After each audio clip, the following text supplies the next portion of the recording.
Okay, welcome to lesson 6, your checkpoint examples, and I'm going to use the Unit 2 review theorems in conjunction with the problem so I can model how I would use this as a resource if I had questions or was stumped on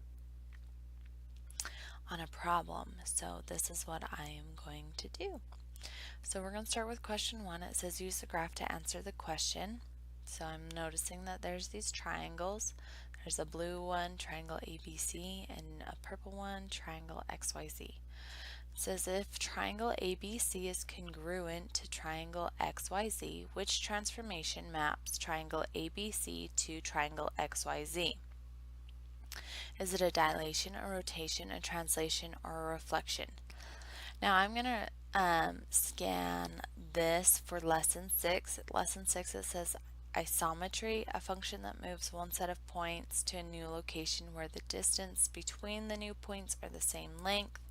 It preserves distance, length, and angle measures. And then I'm scanning and it says transformations, that is an isometry, translation, a reflection, and a rotation. And those are all rigid transformations, so that means I know that if one point moves, then all of them move. So I'm going to check the rotation, translation, and reflection first because I can check one point and then decide if it fit that criteria or not. So the first one I'm going to check is a reflection. Now, how do I know which point on triangle A matches with the point in triangle XYZ?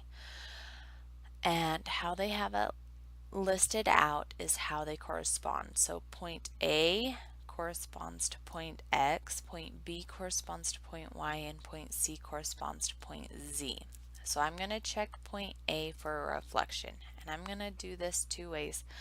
I'm going to check for a Y reflection, a reflection over the y-axis, and a reflection over the x-axis. So a reflection in the y-axis will preserve the distance from the y-axis. So if I go to point A and I go to the y-axis, that's 1 unit. And so a reflection over it would take this point and flip it to the other side 1 unit. So that would be 1 unit. And I do not see point X right there. So I know that it is not a reflection in the y-axis. So let's check to see if it's a reflection in the x-axis. So a reflection on the x-axis will preserve the distance from the x-axis. So let's take our point and let's count how many to the distance to the x-axis. So 1, 2. So that is 2. Now the x-axis will take this point and reflect it over here. So let's see how the distance. It needs to be 2 units away from the x-axis. So 1, 2. All right, there is X. So that is a reflection. And since a reflection is a rigid transformation, that means if one point has satisfied that, all of them will. Question 3. Use the graph to answer the question. Which answer choice provides the two transformations that are isometries that correctly map triangle ABC to triangle DEF? Okay, so we're looking for two transformations that are isometries, and the first thing that I'm going to note is what is an isometry. And if I go over to lesson 6, isometry, it is a function that moves one set of points to a new location where the distance between the new points are the same length, preserves distance, length, and angle measures. That sounds like our transformations that are an isometry: translation, reflection, and rotation. Okay, so I'm going to scan the answer choices for only options that are a translation, reflection, or rotation. So rotation and translation we need to check. Rotation and dilation we don't check because dilation is not an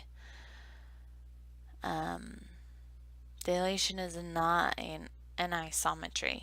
And so anything that has dilation in it, we are not going to consider. So let's check a rotation and then a translation. So point A, if we were to rotate this, it needs to match up. Since A is the first one in our triangle, it needs to match with point D.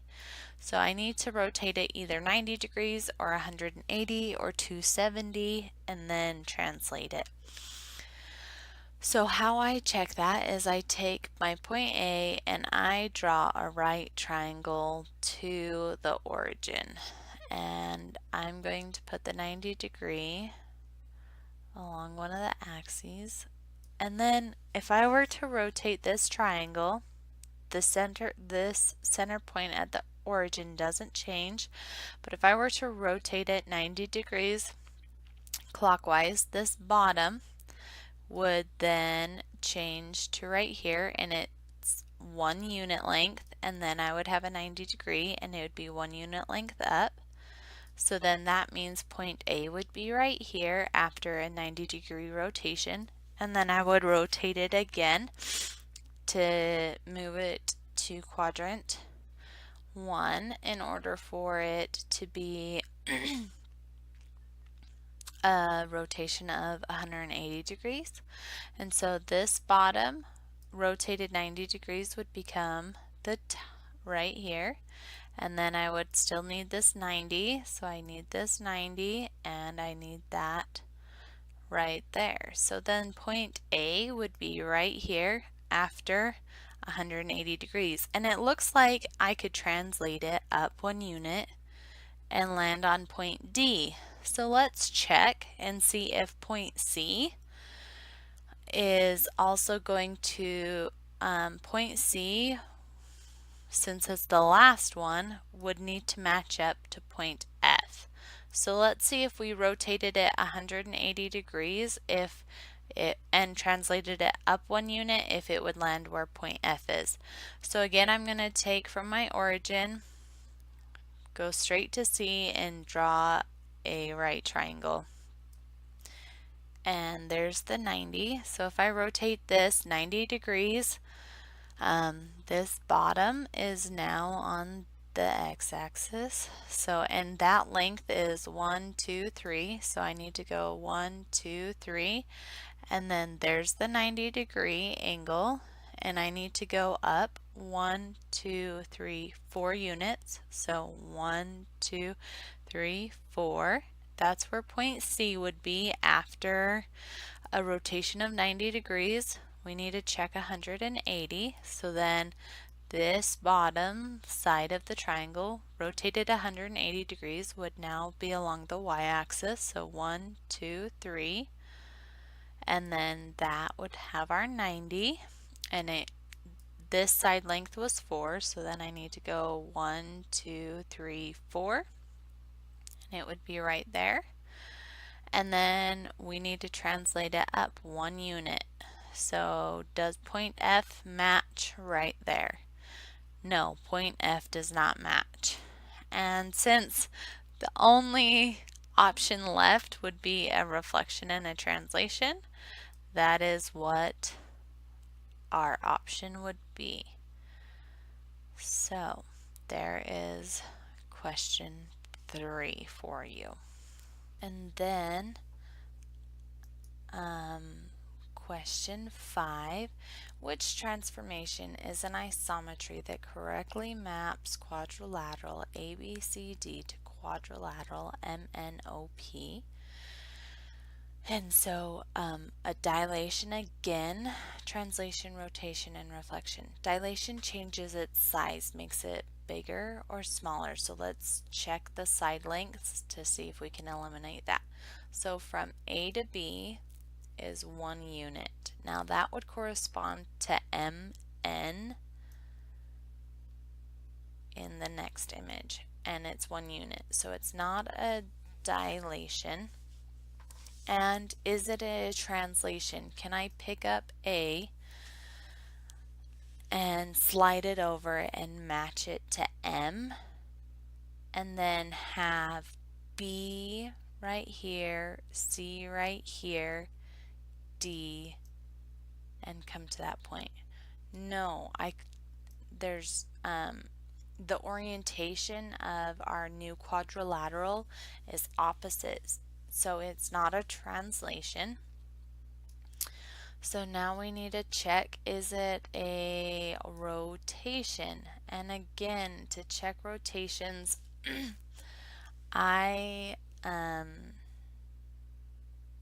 pick my point A and I go to the origin. And now since this one isn't located, since this one, if I were to draw the sides, this wouldn't form a perfect square. This forms a rectangle. So I need to be able to count these side lengths and see how they would rotate. So I'm going to use this half of that rectangle, which is a triangle, and if I rotated that 90 degrees, that means this side length would now be flat. So it's 1, 2, 3. So 1, 2, 3.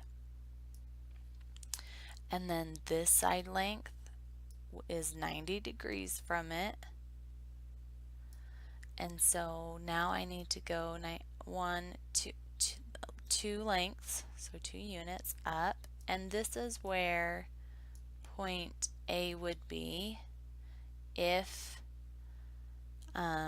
it was rotated 90 degrees. Now we can also rotate more than 90 degrees, so let's check to see if it was rotated 180. And so how I would check it is that was 90 degrees, so another 90 degree rotation would be 180 degrees total. So then the bottom length rotated 90 degrees would end up over here. So now I need to count 3, 1, 2, 3. And this corner would be right here. That needs to be 2 units. And it maps exactly to point M. So A was rotated 90, 180, so it was rotated through 180 degrees to land at M. So it is a rotation. And because a rotation is a rigid transformation, I can check one point, because rigid transformations preserves side lengths and angle measures. So it preserves the shape of that. So now we can move on to question 7. Triangle ABC is rotated 90 degrees clockwise about the origin and then dilated by a scale factor of 0.5 about the origin to produce an image triangle DEF. Is triangle ABC congruent to triangle DEF? Okay, the first question I want to know is, what does congruent mean? And so I'm going to go over to my lesson 6 and notice in the left column there's congruent, having the same size and shape. Alright, and polygons are congruent if and only if they have the same shape and size. So does this have the same shape when it's rotated 90 degrees clockwise? Yes, it's still a triangle if you rotate it 90 degrees clockwise. Does it still have the same shape if it's the same size if it's rotated 90 degrees clockwise? Yes, it does. Then is it dilated? Does the same shape happen? Yeah, I just made the triangle bigger. but the size is different. So no, the triangles are not congruent to each other because it was dilated. And then I'm going to give you your help for the video assignment. Part of my job as a teacher is to help you have techniques as well that helps you stay calm, or you can use to help reduce your level of stress that you're feeling. So one of the things that has been proven helpful is pressure points, and we do this naturally, and this one is called the 4 memory pumps, and this helps improve your memory. So if you're feeling like, oh, I just can't remember it, do the 4 memory pumps, and it will help clear your mind and bring your memory back. And we do this pretty naturally. You put your left hand on your heart and your right hand on your side of your head, and you breathe,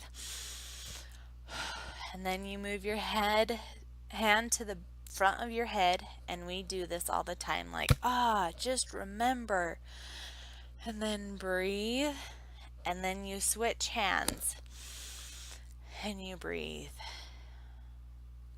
So if you do that and do it a couple of times, just take a moment and breathe, and people will just think you're trying to remember things, and it will help clear your mind and help your memory. So that is called the 4 memory pumps again.